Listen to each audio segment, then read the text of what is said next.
Hey everybody, welcome to another episode from Pro Engineering, and this time I've got one of the, well, this is a frog. The upgrade that I have here is actually going to be applicable for the frog, the brat, the Launcher Rally, Blackfoot, Monster Beetle, and Mud Blaster. So it's the early ORVs, and what it is a skid plate. Now I'm sure you've seen these before. CRP makes one, there it is, or I should say made one. This is a skid plate and a bumper, and usually I think you can find these bumper pieces here which have the integrated front brace here that the frog has separately. It's all integrated into a couple of pieces, and it's a very nice package. The bumpers you can get for next to nothing on eBay. There's millions of those. They have this little recess here for this plate, which is a chassis brace. So these are pretty neat. I've seen these quite a bit, but I don't know, it wasn't quite my style because I did want to use the stock front bumper, and I simply can't do that with this plate because it requires this bumper. So we made this skid plate right here. It does have a second piece that's attached to it, and as usual with Shapeways, I have to make these kind of little features here that help things stay together. So I'm just going to try and break it off. There we go. And here we have these two pieces. So step one is let's make sure it fits. Now I'm not even kidding about this. This came in today, and yeah, this is the first time I've tried this. And it looks like this is a frog, so these antennas are probably in the way. I'm going to take them off real quick and I'll be right back. So I went ahead and moved the factory antennae, and it kind of occurred to me that this is probably one of my oldest products here. It is a antenna mount for the ORV cars, and I use them on all my cars, in particular the Monster Beetle and the Blackfoot that always have what I think are the most irritating antenna holders in history. This way you just bolt it to the chassis. It still allows you to use the little, whatever those metal aerials that the frog has, and you can just plug in a regular antenna. This way you don't have to deal with the body and how the antenna wire has to travel across the entire Monster Beetle. But anyway, this is not what we're talking about here. Let's flip this over and focus here.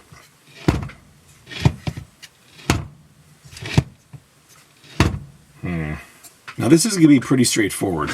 This plate, just like the other one, will basically just, well, we're kind of done here. Do we end the video? I guess I have a little bit more to talk about. So it basically just drops right in there. You'll screw it into place, a couple screws here and two on the side, and you're almost done. There's also this little inside piece right here. What this does is it allows this plate here to clamp itself to the chassis. I'll show you how it does it. We are going to take this piece right here and slip it right in there. Okay, you can see it right there. Just put it right there. And on the inside, we can see that we have a couple of bosses right here that we thread into. Now, you are going to want to use a M3 self-tapping screw, so you don't want to actually use a tap for this. Just use one of the self-tapping screws that that all the Tamiyas come with, and we plop it right there. Again, this is the first time of me actually installing it, so let me grab a couple of screws, which comically I already had. So I've determined that it's quite easy to do it from the top to the bottom. So I'm just going to go and stay there, you. There we go. As if I actually installed the thing properly. All right, so we just go ahead and screw it down. What's pretty important here is that you don't over torque it, okay? And also the maximum length of screw for this hole is a 12 millimeter. Those, if you're not too familiar, are the most common screws. Bring it up here, right there. These are by far the most common screws that you're going to find in a Tamiya kit. So there's one, and beautiful, the servo saver's in the way. Is this magnetic?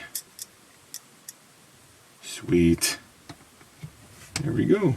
Thread it in until it stops. Do not torque the nylon. You don't want to strip it. And there we go. That is in. Now this thing may still need some forward or rear adjustment, but but thankfully it will actually slide just a tad. And oh, actually it's perfect. No, let's go back a little bit more. There we go. Okay, just basically align it to these holes on the side here. I also, in designing this this brace here, I discovered that these front plates have a lot of travel. So this will work on a stock H1 plate over here. The little fiberglass piece, I think it is a MP5 reinforcement plate. That is no longer necessary because this is going to take the place of that. So that goes in, and like before, you'd use some 12 millimeter self-tapping screws here. I have these Nerf bars, so I have slightly longer ones that I'm going to put in. Remember that if you have an older kit that you're upgrading, whether or not it's a re-release, you do want to make sure that you back thread everything first. You don't want to you don't want to cross thread anything. There we go. And so once you've got the rear mounts in, let's go ahead and do the front. I will once again just use some self-tapping 12 millimeter screws here.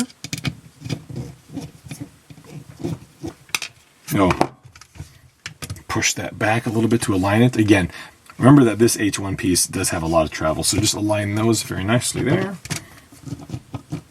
All right, so there's the plate. Okay, so it's held on by these two in the front, these two here in the sides, and then you saw the ones from the top over here. The plate is installed. And you're probably thinking, so you've basically reinvented the wheel. You know, CRP had a nice one, and now you've got one. Well, there's a little something extra. Any idea? Do you see any weird features on this? I bet you do. What we have here, to be comically honest, I already forgot how to install this. Let me just open this thing up here. There's some good nylon. All right. So what we have here is a little adapter plate, and what that does is you see this gap between the battery holder and the skid plate? Well, now you don't. Why do the colors look so off on camera? Holy cow. I mean, these two are exactly the same. Whoa. I mean, it's maybe the hue's slightly off. Wow. I had to ignore that. I apologize. Oh, I'm an idiot. Sorry. This, I gave a shot of matte paint, and I didn't do this, and I didn't do this. And, you know, the color looks almost identical. It just must be the sheen. Oh, interesting. Anyway, let's continue here. So this will go right there. And I don't know if you've noticed this. I hate taking this chassis apart because it's just such a pain in the butt in terms of, especially with a suspension with the vertical shocks. These are kind of a pain. So this is designed, instead of replacing this little H member here, you drop this in, and this has these features on the top of it here that basically center it. That goes in there.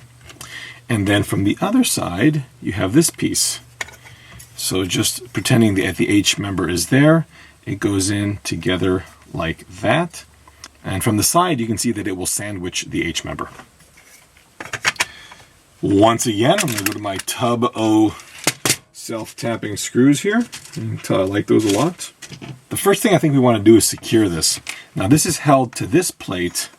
You can see it has these little retaining tabs here. If you tilt this up, you've got a couple of holes, and you'll just tap into these here. So put that plate there.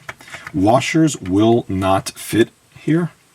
At least on these front ones. They will at the rear, but the front ones, they will not fit. Let's hold that in place. So those are in. And now we'll go from the back side. So this is going to require one of those times we need 3 hands, I think. We'll just push this in from the rear. Nope, no. There you go. Oh, wow, that was easy. All right, so that's in.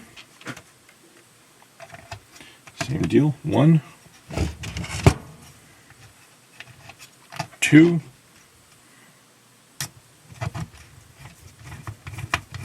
Remember, just thread until it stops. You'll also notice that I did not drill any of these out, and that's kind of a new thing here. I've been working a little more with the nylon and getting a better understanding of how certain parts that I design will be able to except being tapped into. These parts have a lot of material, so it's pretty easy for them to tap right in. Plus, they're also quite shallow. The nylon normally doesn't get stuck, but just in doing so, I pushed the little bit of nylon out with that screw, so you can see my finger is a little dab of blue. You do want to make sure that you can see through these holes, so maybe get a little toothpick. I've got this little spudger right here, and I just kind of, punch it through some of the holes. For example, for the front bumper, kind of just push them through here, and just make sure that you don't have any crud in there. You can see some of it's, you can see it's coming out right there. Well, there we have it. I apologize that it looks like there's such a color differential. I assure you it's just because this one's been given a satin coat of paint. The reason I do this, it's just I use clear satin, and the reason for that is this nylon is very porous. If you plan on driving this on some kind of a dirt especially clay, these tend to stain. So giving it a coat of clear, in particular, I like satin because it's not too shiny. It will help you clean these a lot easier. Bumper's installed, and I gotta say, this is the first time I've seen this car with a standard front bumper. Usually I'm running the CRP unit, and man, I love it. I think it looks just fantastic. Flip it over, it's got a nice skid plate on the bottom. Is this gonna keep stuff out of your car? I guess a little bit. The way I see it, these chassis are pretty open, so whatever gets in is going to fall out anyway. I just found that on a couple of occasions, this thing has gotten some foliage and debris actually caught in here and prevented the car from moving. So that's kind of what I'm looking at, is that this is going to, help secure the bottom of the car so that it doesn't get stuck on anything. I'm not anticipating that it's going to prevent garbage from getting in. I think you folks can see here that I've got some other colors available. My Shapeways site, there's a link at the end of the video and in the description. You can get them in lots of different colors here. These are going to go on Project Mud Blaster, and I think the black ones are going to go on the Blackfoot. You're probably wondering why this is all blue. Well, the original goal was that this is supposed to have a Bush Devil chassis, and I figure I'd come across one. Well, it really hasn't happened yet. So if anybody knows of a Bush Devil chassis, please shoot me a line. You're probably wondering what's next. I've haven't been doing these videos too often, and that's not actually because I don't have any ideas. I was waiting on a very large delivery from Shapeways, and I've been stuck on another project. So first things first, if you have a frog, and this only applies to frogs, and you are crazy like me and you've installed the double wishbone rear suspension on it, you can see that there's a little piece here that's translucent, and just ignore the color. This is a prototype. Well, I'm not going to give it away, but if you look at where it's at and what would normally sit onto the chassis here, you might figure out what the point of this little brace is for. So that is coming very, very soon. What else is coming? Oh yeah. This is what has been consuming too much time. This is officially the Ampro double wishbone rear suspension for the Hornet, or Grasshopper, whichever one you want. So these are, again, all prototypes. You can see here that we do have suspension. We also have drive. We've got an axle, CVD, and everything. So this, all the components have been sent for printing, and these will be in very, very soon. I'm also designing a body, which I've got up on the screen right now. I hope to have it done within a few days, actually. Most likely the next thing I'm going to talk about, this is brand new also, some A-arms here, hub. Okay, any idea what these are for? Well, I'll give you a hint. Is this enough of a hint?